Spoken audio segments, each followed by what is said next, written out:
Ce dimanche 26 mars, Michel Thor était invité dans l'émission Dis-moi ce que tu chantes, présentée par Didier Barbelivien. La chanteuse en a profité pour évoquer le livre que son fils Romain Vidal écrit sur sa relation avec son père biologique, Christophe.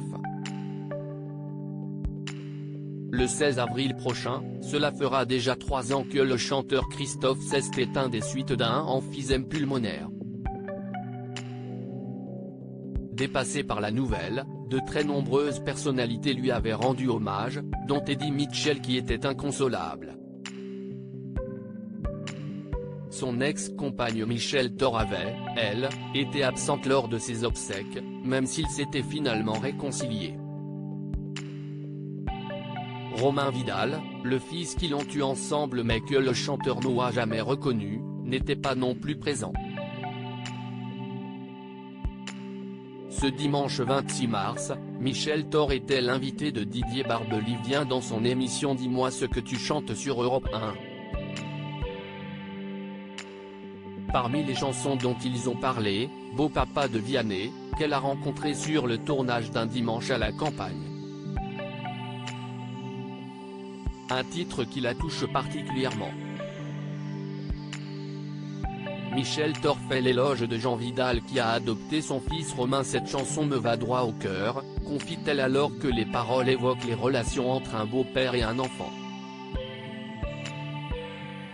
Ça se rapproche de ce que Romain a vécu, poursuit-elle, puisqu'il a eu la chance d'être éduqué par Jean Vidal, son mari qu'elle a épousé en 1969, soit 2 ans après la naissance de son enfant.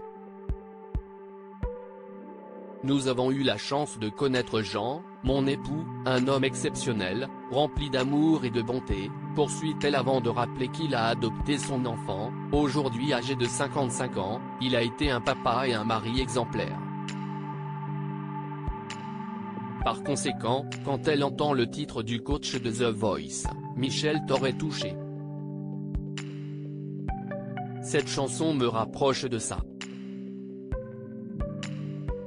Romain Vidal prépare un livre sur son père biologique au micro d'Europe 1, avant de changer de sujet, elle en profite pour faire une révélation au sujet de son fils, atteint de sclérose en plaques, qui a un projet des plus étonnants. Il écrit un bouquin sur Christophe pour raconter ses rapports avec lui.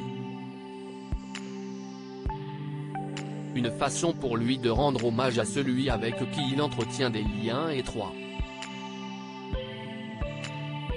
Un livre qui promet de dire la vérité et de révéler des non-dits, comme l'avait annoncé David Molitor sur Facebook, un responsable du forum de fans de Christophe Passion, note de la rédaction, à lire aussi. J'ai un regret, ému, Michel Thor revient sur la mort de sa mère dans un dimanche à la campagne et sur ce qu'elle aurait aimé changer.